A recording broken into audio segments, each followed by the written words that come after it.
Super Agent Awesome. Yes, I have Vicky? a question. What? Do you like quizzes? Oh, quizzes! Good, because I've got some quiz questions for you. Oh, yeah. Yeah. Your first one is very hard. How Really? many hours are there in a day? Seriously, that's a piece of cake. There are a total of 24 hours in a day. You got it easily. Okay, next That was one. a piece of cake. Your mum said you couldn't get that one.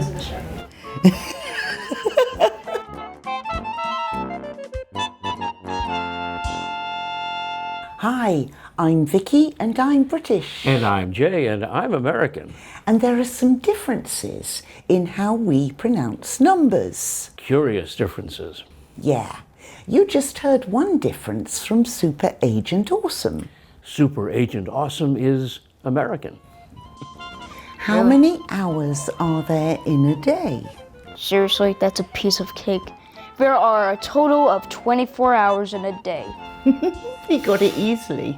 If something's very easy to do, we say it's a piece of cake. Yeah, but what's this number, Jay? 24. I say it differently. 24. 24. Did you hear the difference? 24. 24. You didn't say the T. I did. 20. No, the T in the middle. 20. 20. If I'm speaking very carefully, I'll pronounce that middle T sound. But normally, I drop it. We have another example. I think this might be a bit too easy for you because you're very good at this. How many letters are there in the English alphabet? 26. There you are. 26. 26. So this is a British and American difference. Okay, another one. Let me see if I can catch you out with this one. How many times does 7 go into 21? 3. He got it right. I have a question. Do you ever say free instead of 3 in American English? Free? No, I don't. Maybe some Americans do, but no, for me, it's a th sound. 3. Okay, I say 3 too, but I read something interesting about this recently.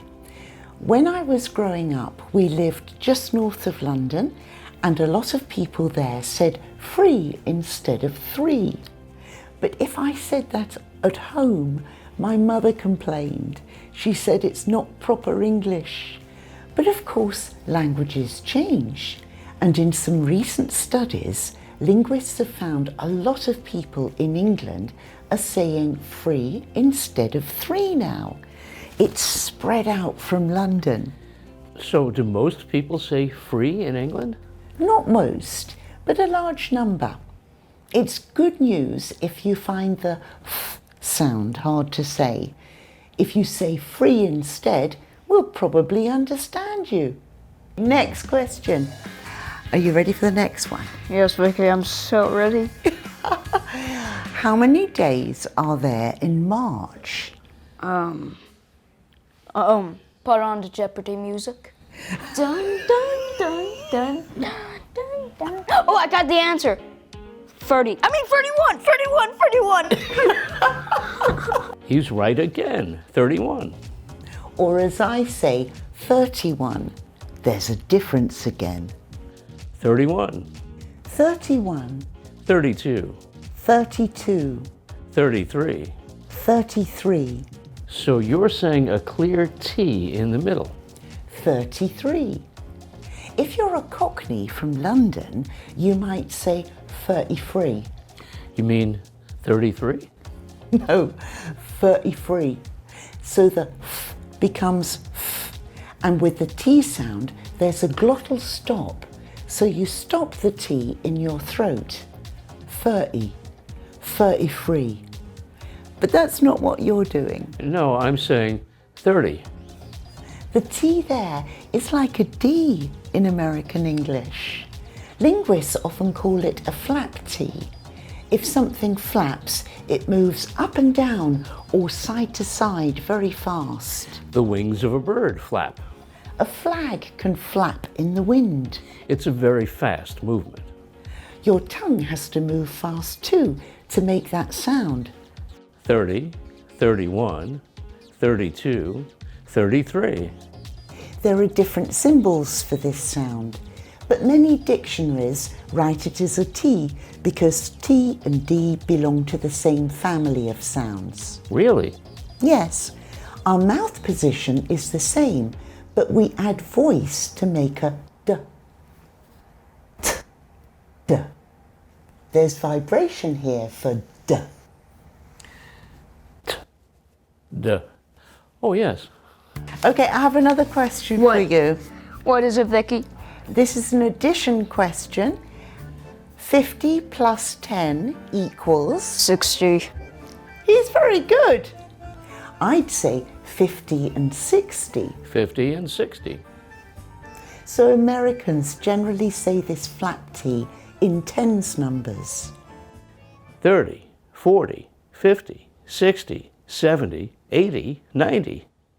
Okay, something different now. This isn't a British and American difference, but it's something my students often find hard. It's numbers like 13 and 30. So 14, 40, 15, 50, 16, 60. If you think these numbers sound similar, you're not alone. Native speakers sometimes find them hard to distinguish too. Do we have a meeting with Kathy today? Yes, this afternoon. Oh, what time is it? I can't be late again. Oh yes, she was furious last time. When is it? Let's see. 3:15. 3:50. I'll set an alarm for 3:40 so I won't be late. What?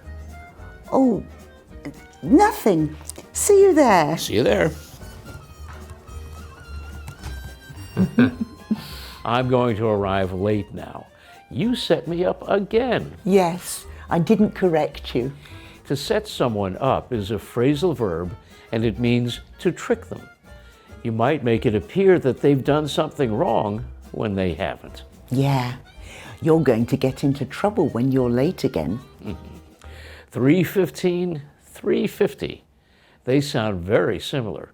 How do we tell the difference? It's all about the stress. With numbers like 30, 40, 50, the stress is always on the first syllable. That's true in British and American English. 30, 40, 50. 60, 70, 80. So the first syllable is longer, louder, and higher in pitch. Now, have a look at these numbers. Where's the stress? With teen numbers, the stress can be on the first syllable or it can be on the second syllable. It depends what we want to make clear. If we're counting, where's the stress? For example, 13, 14, 15, 16. If we're counting, the stress is on the first syllable. We want to distinguish between the numbers, so we stress the part that's different. That's the first syllable. Okay, now what if the number comes in front of a noun? Where's the stress? For example, 13 people, 14 years, $15. The stress is on the first syllable again. It's because the number is followed by a noun. But if there's no noun, it's different. Listen. I don't like the number 13. It's unlucky. So Jay stressed the second syllable there. I said 13. How many days until my birthday? 14. Vicky stressed the second syllable there. When we say the number on its own, we stress the teen. One more example. Which floor? Oh, 15. Thank you. When we say these numbers on their own, we generally stress teen. It sounds complicated. How can everyone remember which syllable to stress? There's a simple way. Good. Just remember two things.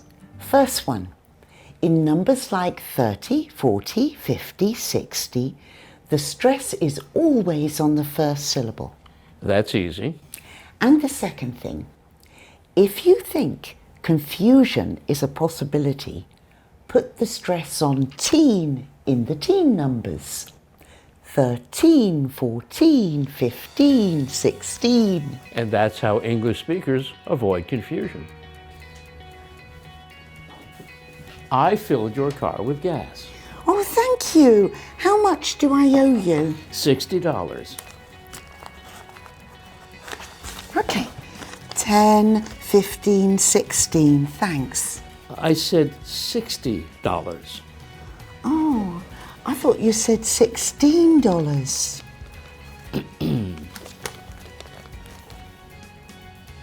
The first time I said $16, but when there was confusion, I stressed the teen. Oh, I thought you said $16. So stress the second syllable in teen numbers. Exactly. 60, 16. It's the same in British and American English. 60, 16. Yes. But there are some other ways we say numbers differently, like telephone numbers and dates. Yeah. We'll make another video about them. But I should say goodbye to Super Agent Awesome now. Oh, yes. So, Super Agent Awesome, thank you for helping us with this video. Do you have a message for our viewers? Absolutely. Oh, I want to good. die. Hey English learners, Super Agent Awesome here. If you want to subscribe to his channel, hit that icon right here.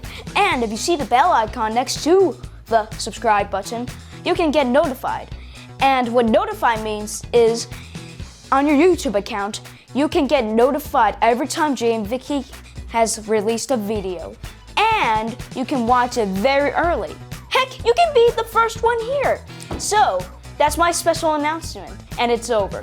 I'm Super Agent Awesome, and remember, always stay awesome. Peace! If you want to see another video that Jay and Vicky posted, hit that icon right here. And if you want to see another one because your mind is blown, hit this icon right here. And if you want to subscribe to his channel, hit that icon right here.